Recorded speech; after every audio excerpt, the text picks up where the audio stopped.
A vote on the deal is expected to take place on Tuesday. Image Getty.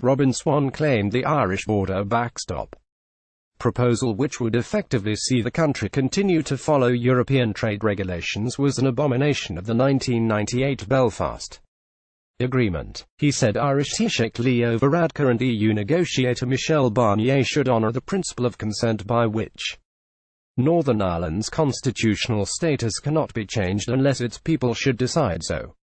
Mr. Swann said, the DUP's inept handling of Brexit right from before the referendum has now led us back to the Northern Ireland-only backstop that they first missed in 2017. Despite my warnings, I say to London, Brussels and Dublin that Northern Ireland will not be a dowry to the EU for the delivery of Brexit, and Leo Varadkar and Michel Barnier should go back to the negotiating table and respect and honour the principle of consent as it is actually written and not as they wish it was. He told a party meeting in East Belfast he acknowledged many of his members who were strong Remain advocates during the referendum campaign felt totally misrepresented by commentary around support for the backstop. There will be many twists and turns before March 29, but our focus must remain on making sure there are legal changes made to the withdrawal agreement text that acknowledge unionist concerns over the backstop. He said leaving the EU without a deal would be detrimental to Northern Ireland.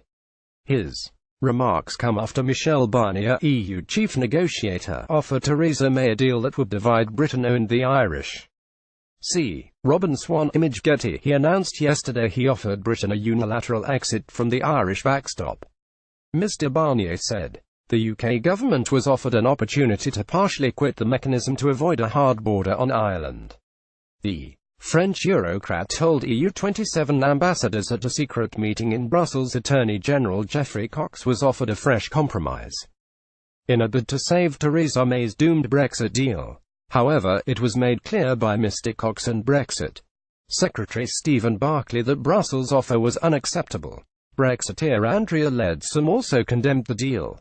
The leader of the House of Commons said this morning, there is still hope, but I have to say I'm deeply disappointed with what we are hearing coming out of the EU. Michel Barnier, EU chief negotiator. Image Getty. I do have to ask myself, what game are they playing here? A vote on the deal is expected to take place on Tuesday.